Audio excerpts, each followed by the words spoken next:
नागपूर शहरातून एक मोठी बातमी समोर येत आहे, जिथे गुन्हे शाखेच्या युनिट क्रमांक 5 ने एका हद्दपार गुन्हेगाराला घातक शस्त्रासह अटक केली आहे। या घटनेमुळे शहराच्या सुरक्षेचा मुद्दा पुन्हा एकदा ऐरणीवर आला आहे। पाहूया सविस्तर रिपोर्ट। 4 जून 2025 रोजी सायंकाळी 6:35 सुमारास गुन्हे शाखेच्या युनिट क्रमांक 5 चे तपास पथक मानकापूर पोलीस ठाण्याच्या हद्दीत गस्त घालत होते। गोरेवाडा स्मशान घाटाजवळील नाल्याजवळ एक संशयित व्यक्ती संशयास्पदरित्या फिरताना पोलिसांना आढळला। पोलिसांनी त्याला हटकले असता तो पळून जाऊ लागला। पोलिसांनी तत्परता दाखवत त्या व्यक्तीला ताब्यात घेतले।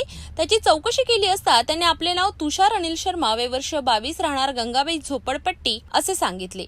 त्याची अंगझडती घेतली असता त्याच्या पॅन्टच्या आत कमरेला अंदाजे 600 रुपये किमतीचा एक लोखंडी चाकू मिळून आला। आरोपीला मानकापूर पोलीस ठाण्यात आणल्यानंतर त्याच्या अभिलेखांची तपासणी करण्यात आली। धक्कादायक बाब म्हणजे आरोपी तुषार शर्मा याला पोलीस उपायुक्त परिमंडल क्रमांक 2 यांच्या आदेशानुसार नागपूर शहर आणि ग्रामीण हद्दीतून एका वर्षासाठी हद्दपार करण्यात आले होते।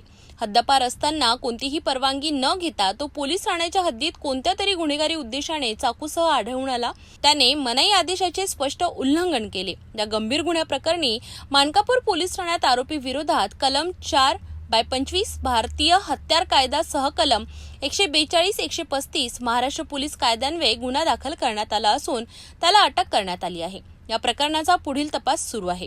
हे उल्लेखनीय कामगिरी राहुल माकणीकर, पोलीस उपायुक्त डिक्टेशन विभाग, अभिजित पाटील, सहाय्यक पोलीस आयुक्त यांच्या मार्गदर्शनाखाली करण्यात आली।